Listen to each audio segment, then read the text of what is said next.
Hello, നമസ്കാരം കൂട്ടരെ. നമുക്കിന്നൊരു മുട്ടക്കറി ഉണ്ടാക്കിയാലോ? അതിന് വേണ്ട സാധനങ്ങൾ: വലിയ ഉള്ളി, പച്ചമുളക്, ഇഞ്ചി, കറിവേപ്പില, തക്കാളി.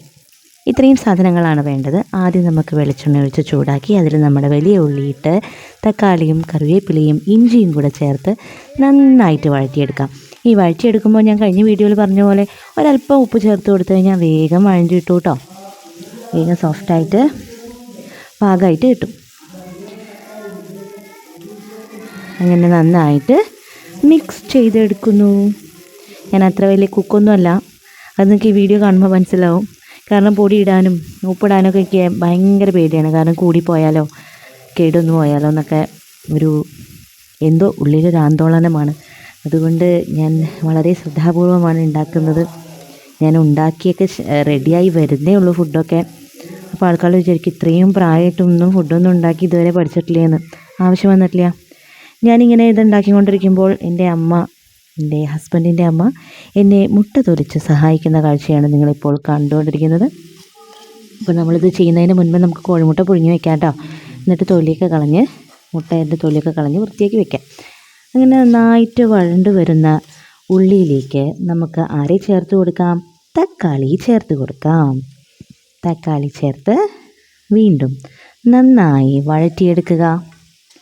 അതിൻ്റെ ആ സ്റ്റിഫ്നെസ് ഒക്കെ പോയിട്ട് നല്ല സോഫ്റ്റാക്കി ഉടച്ച് എടുക്കുക. ഇപ്പോൾ വഴച്ചൽ. ഇനി നമുക്ക് പൊടികൾ ചേർക്കാനുള്ള സമയമായി. ആദ്യമായി മല്ലിപ്പൊടി ചേർക്കുക. മസാലപ്പൊടി, അതായത് അമ്മമ്മ ഉണ്ടാക്കി തന്ന മസാലപ്പൊടിയാണ് കേട്ടോ. അമ്മമ്മയുടെ ചാനൽ കുറേ പേരൊക്കെ കണ്ടിട്ടുണ്ടാവും. അമ്മയ്ക്കൊപ്പം വ്ളോഗ് എന്ന് പറഞ്ഞിട്ട് ഒരു ചാനലൊക്കെ ഉണ്ട്. അപ്പോൾ അതിൽ അമ്മമ്മ കാണിച്ചിട്ടുണ്ട് ഈ മസാലപ്പൊടി എങ്ങനെയാണ് ഉണ്ടാക്കേണ്ടതെന്നൊക്കെ. ഞാൻ ലിങ്ക് താഴെ ഡിസ്ക്രിപ്ഷൻ ബോക്സിലിടാം കേട്ടോ.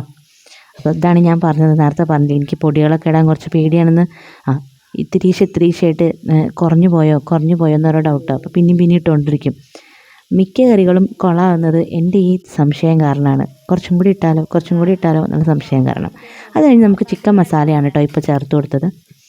ഇത് ഞാൻ വീഡിയോ എടുത്തപ്പോഴേ പോർട്രേറ്റ് മോഡിൽ എടുത്തു പോയി. പിന്നീട് അത് ലാൻഡ്സ്കേപ്പിലേക്ക് ആക്കിയപ്പോൾ ഇതിങ്ങനെ തലമുറിഞ്ഞ പോലെയൊക്കെ കാണുന്നത് കേട്ടോ. വൃത്തിയില്ലാതെ കാണാൻ. എന്തായാലും ഈ ഒരു വീഡിയോ ഇങ്ങനെ കിടക്കട്ടെ എന്ന് വിചാരിച്ചു. ഈ പൊടികളൊക്കെ ചേർത്ത് നന്നായി വഴറ്റിയതിന് ശേഷം ഉപ്പ് ഞാൻ ചേർത്തിട്ടുണ്ട് കേട്ടോ. നന്നായി വഴറ്റിയതിന് ശേഷം ആവശ്യത്തിന് വെള്ളം ഒഴിച്ചു കൊടുക്കുക. നല്ല പാകത്തിൽ ആക്കിയെടുക്കുക കറി. ഇളക്കി നമുക്ക് വേണമെങ്കിൽ ഇടയ്ക്കൊന്ന് ടേസ്റ്റൊക്കെ ചെയ്ത് നോക്കാം, ഉപ്പുണ്ടോ നോക്കാം ഒക്കെ ചെയ്യാം. അപ്പോൾ നമ്മൾ ഉള്ളി, പച്ചമുളക്, കറിവേപ്പില, ഇഞ്ചി, തക്കാളി ഇതെല്ലാം വഴറ്റുന്നു, ഉപ്പിടുന്നു. അതിനുശേഷം മസാലപ്പൊടി ചേർക്കുന്നു. എന്നിട്ട് കുറച്ച് ചിക്കൻ മസാലപ്പൊടി കൂടി ചേർക്കുന്നു. നന്നായി പാകമായി വരുമ്പോൾ കോഴിമുട്ട അതിലേക്ക് ചേർത്ത് തിളച്ചുകൊണ്ടിരിക്കുമ്പോൾ നോക്കി നിൽക്കുക.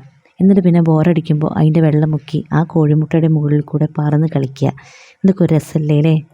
അങ്ങനെ നമുക്ക് എൻജോയ് ചെയ്യാം കുക്കിംഗ്. എൻ്റെ മുട്ടക്കറി ഇവിടെ റെഡി ആയിരിക്കുകയാണ്. ഇത് നമുക്ക് ചപ്പാത്തിയുടെ കൂടെ കഴിക്കാൻ സൂപ്പറായിരിക്കും. ഇഷ്ടപ്പെട്ടാൽ ലൈക്ക് ചെയ്യുക, ഷെയർ ചെയ്യുക, സബ്സ്ക്രൈബ് ചെയ്യുക.